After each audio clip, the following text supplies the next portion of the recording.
Banyak orang bermimpi membuka bisnis sendiri menjadi wira swasta, tetapi tidak mengetahuinya. Simak video ini.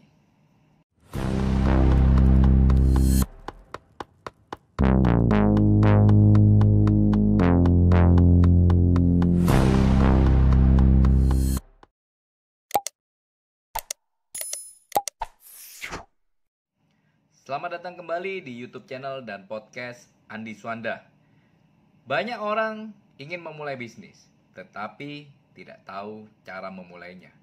Maka dari itu di video kali ini, saya ingin membahas mengenai cara memulai bisnis sendiri bagi pemula.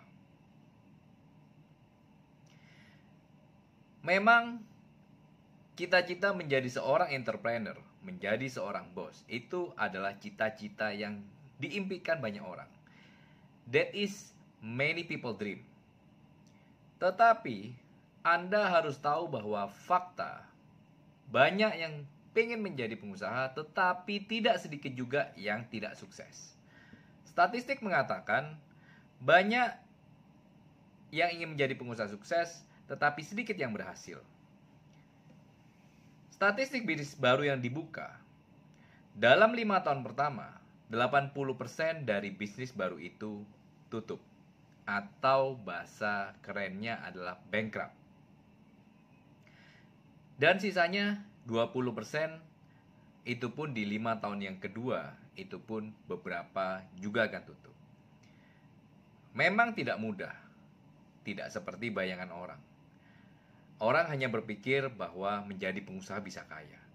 Tetapi kenyataannya 80% akhirnya gulung tikar. Nah, mengapa banyak bisnis gagal? Kegagalan bisnis itu dikarenakan oleh beberapa faktor. Yang pertama, kurang matangnya perencanaan. Mungkin dia mendengar seorang teman membuka bisnis sesuatu, misalnya kuliner, dan sukses. Akhirnya dia pun pengen membuka bisnis tersebut, tetapi kurang perencanaan. Hanya modal berani. Memang di satu titik modal berani itu perlu, tetapi tetap diperlukan sebuah perencanaan yang matang. Terus berikutnya yang kedua, kegagalan bisnis bisa dikarenakan oleh over invest initial capital. Jadi banyak orang yang mungkin sudah kerja ikut orang sekian lama dan akhirnya punya tabungan puluhan hingga ratusan juta. Akhirnya memberanikan diri untuk membuka bisnis. Nah, tetapi kesalahannya, Anda note ini, kesalahannya adalah banyak yang over invest. Jadi mereka pingin segala sesuatunya yang terbaik, dari interior toko atau interior tempat usaha. Terus kemudian peralatan-peralatan semua diberikan yang terbaik. Dan akhirnya melibatkan modal atau kapital yang besar. Tetapi itu berbahaya apabila ternyata bisnis Anda gagal dan akhirnya uang yang udah Anda investkan itu akhirnya terpaksa harus hilang semua. Jadi jangan over invest di modal awal. Kegagalan bisnis yang ketiga dikarenakan oleh pemasaran yang lemah. Jadi banyak orang merasa bahwa saya bisa bikin makanan yang enak, pastinya nanti akan rame. Jadi banyak orang di dalam membuka bisnis hanya fokus kepada produksi, tetapi lemah di pemasaran. Sebetulnya dalam bisnis yang terpenting adalah pemasaran. Mengenai produksi, Anda bisa kok menjadi seorang reseller, tidak harus menjadi seorang produsen juga. Kegagalan bisnis yang keempat itu dikarenakan manajemen yang buruk. Lemah sekali di dalam mengatur people, lemah sekali di dalam mengatur operasional, dan akhirnya membuat bisnis gagal juga. Yang kelima adalah leadership yang lemah. Untuk bisnis bisa maju, itu dibutuhkan leadership.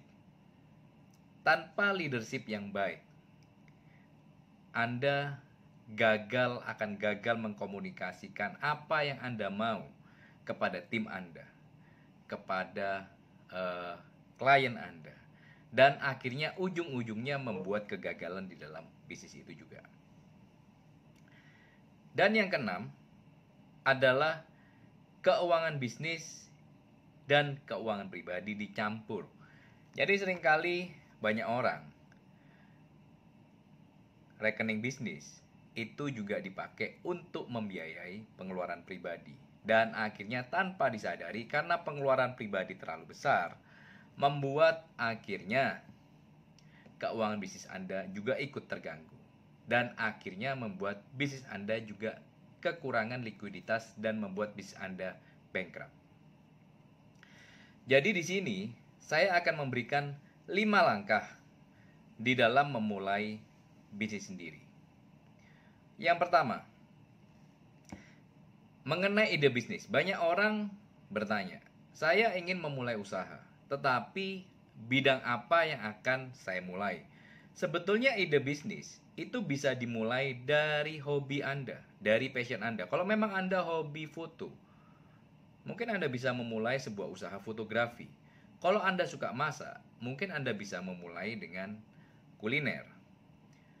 Atau dari kerjaan yang memang Anda sudah familiar. Misalnya Anda pada waktu kuliah, Anda ikut di dalam kelompok atau di dalam tim freelance, event organizer, acara, wedding, birthday, ataupun dan sebagainya. Nah, Anda juga bisa memulai dari kerjaan yang memang sudah Anda tahu. Dan memang Anda tahu bahwa pekerjaan itu bisa menghasilkan reward yang luar biasa bagi Anda.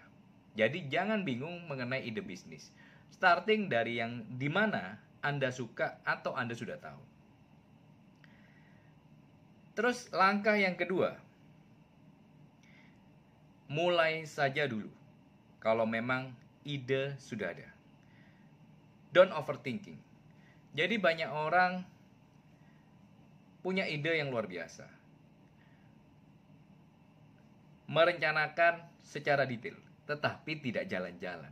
Nah, maka dari itu, kalau Anda pernah tahu, ini sebuah fakta yang sangat menarik, bahwa juara kelas pada waktu Anda sekolah, itu biasanya pada waktu sudah memasuki masa kerja, biasanya kerja ikut yang dulunya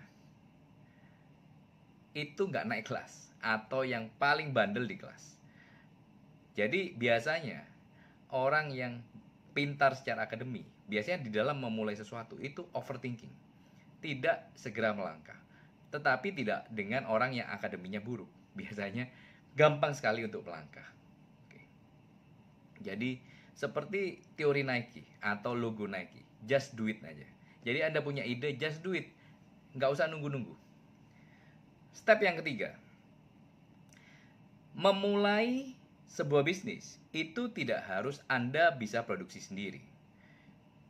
Jadi Anda bisa jadi reseller. Jadi misalnya Anda pengen menjual baju, Anda tidak harus kok Anda harus bisa menjual baju sendiri terus kemudian Anda baru buka bisnis. Saya pada waktu berapa tahun lalu, saya pada waktu persiapan merit, saya punya sebuah pengalaman. Pada waktu itu ada persewaan baju pengantin, di mana mereka hanya menyewakan satu kali saja. Jadi mereka bikin baju pengantin yang sangat indah. Terus setelah itu, setelah dipakai oleh pengantin itu, mereka langsung melemparkan baju itu kepada orang lain, dan orang lain itu bisa membuka persewaan baju pengantin yang second hand.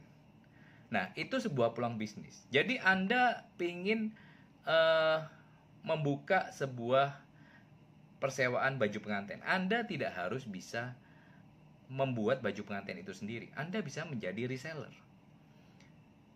Karena sales, menurut saya, itu lebih penting daripada Anda bisa produksi. Anda bisa membuat baju yang hebat atau yang luar biasa bagus, Anda bisa membuat makanan yang enak, Tetapi kalau Anda tidak tahu caranya menjual atau memarketingkan produk itu, percuma. Bisnis Anda tidak akan sukses. Jadi fokus kepada sales dan marketing di bisnis Anda. Jadi kalau memang Anda nggak bisa produksi sendiri, jangan berkecil hati. Anda bisa menjadi reseller. Dan saya melihat ada teman-teman saya yang menjadi reseller. Mereka punya omset yang sangat luar biasa dibandingkan yang produksi itu sendiri. Step yang keempat, jangan over invest pada awal bisnis. Start small aja dulu. Jadi banyak orang yang saya melihat itu mereka pensiun, mereka mendapat pesangon yang luar biasa dari perusahaan. Kemudian dengan pesangon yang ada, mereka semuanya dimasukkan ke dalam bisnis yang akhirnya gagal total. Akhirnya uang yang harusnya mereka punya untuk pensiun, akhirnya terpaksa habis karena semuanya diinvestkan ke bisnis. Jadi hati-hati di dalam investasi bisnis. Perhatikan modal awal yang Anda taruh di dalam bisnis. Terlalu over investment bahaya apabila bisnis Anda gagal. Karena statistiknya adalah 80% bisnis dalam 5 tahun pertama itu kebanyakan tutup atau bankrupt. Jadi chance Anda untuk gagal adalah 80%. Jadi sangat berhati-hati di dalam invest di bisnis. Terus yang kelima, jangan mudah menyerah apabila menemui hambatan. Temukan masalahnya, evaluasi dan perbaiki. Jadi di awal saya berbisnis properti, bisnis agent properti. 3 tahun awal saya tidak melihat yang namanya keuntungan. Bahkan saya pada 3 tahun pertama itu cukup struggle untuk menggaji diri saya sendiri yang waktu itu tidak sampai UMR juga. Itu pun saya masih kesulitan. Rasanya pengen menyerah karena 3 tahun tidak mendapatkan apa-apa. Tetapi pada waktu itu saya diingatkan kembali oleh beberapa teman. Bertahanlah sebentar lagi saja. Mungkin peruntunganmu akan berubah. Dan benar apa yang terjadi. Saya hanya bertahan sebentar lagi aja. Sedikit lagi saja. Dan akhirnya saya sudah tanpa terasa sudah 15 tahun di bisnis agent properti ini.